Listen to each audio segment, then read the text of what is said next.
Bonjour, bienvenue dans ce nouveau reportage Rose d'Or Découverte chez Jean-Paul, notre producteur partenaire.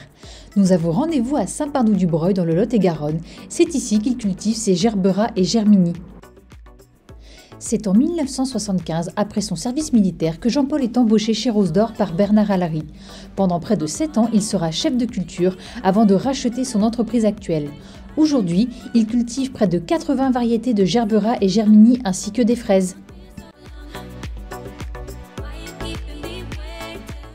Ici, on a 13 mm² de serre, ce qui fait 1,3 hectare. Il y a 8 mm² qui sont consacrés donc, à la production de gerberas et germinies, et 7 mm² qui sont consacrés à la production de fraises hors sol depuis ça fait la 5e année maintenant. Aujourd'hui, l'exploitation de Jean-Paul comprend 9 salariés permanents et entre 17 à 18 saisonniers au moment de la récolte des fraises. La culture des fraises permet une diversification des cultures avec l'occupation de serres qui n'étaient plus exploitées jusqu'à présent. Le gerbera et le germini, nous on cultive ça sur un cycle de 3 ans. C'est-à-dire qu'on a divisé le cycle de production en 3 et tous les ans on remplace un tiers de la production par du plan qu'on achète en Hollande, puisqu'il n'y a que là qu'on en trouve. En France ça n'existe pas, ça n'existe plus. Et donc on reçoit le plan on reçoit le plan quasiment prêt à produire dans des pots de 19 cm qu'on met directement en place sur des supports, et ils produisent au bout de 3 semaines, un mois, et après ils produisent pendant 3 ans. Et donc au bout de 3 ans, on jette les anciens pots et on remplace. Un tiers tous les ans. Ça fonctionne comme ça. Et bien là, on va ramasser aujourd'hui et demain pour livrer demain après-midi à Rose d'Or. Donc là, c'est entre ceux qui seront ramassés demain, c'est 0 jour, enfin, un jour, disons, aujourd'hui ce sera 2 jours. En livraison à Rose d'Or. Après, de Rose d'Or chez le fleuriste, ça prend un jour ou 2 de plus.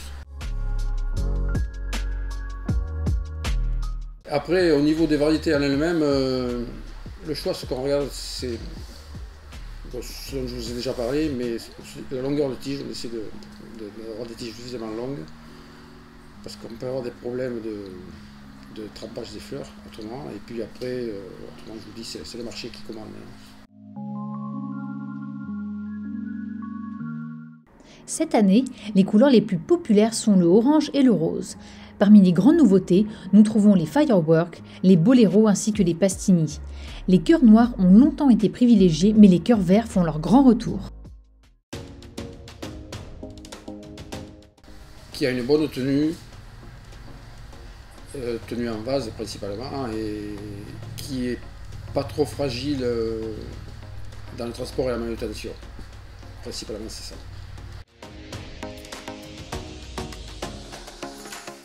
On est HVE, donc ça c'est autant pour les fraises que pour les fleurs, HVE.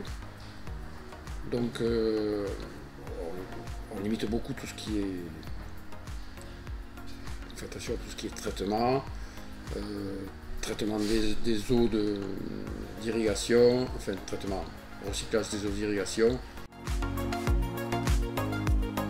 Du coup, je ne parle pas physiquement, je parle au niveau de l'entreprise, financièrement, d'avoir réussi à passer les années difficiles qu'on a passées. Et surtout d'avoir pu garder du personnel, certains que j'ai depuis 40 ans déjà. Pour moi, c'est quand même une fierté d'avoir pu leur assurer un travail et d'avoir fait en sorte qu'ils soient restés.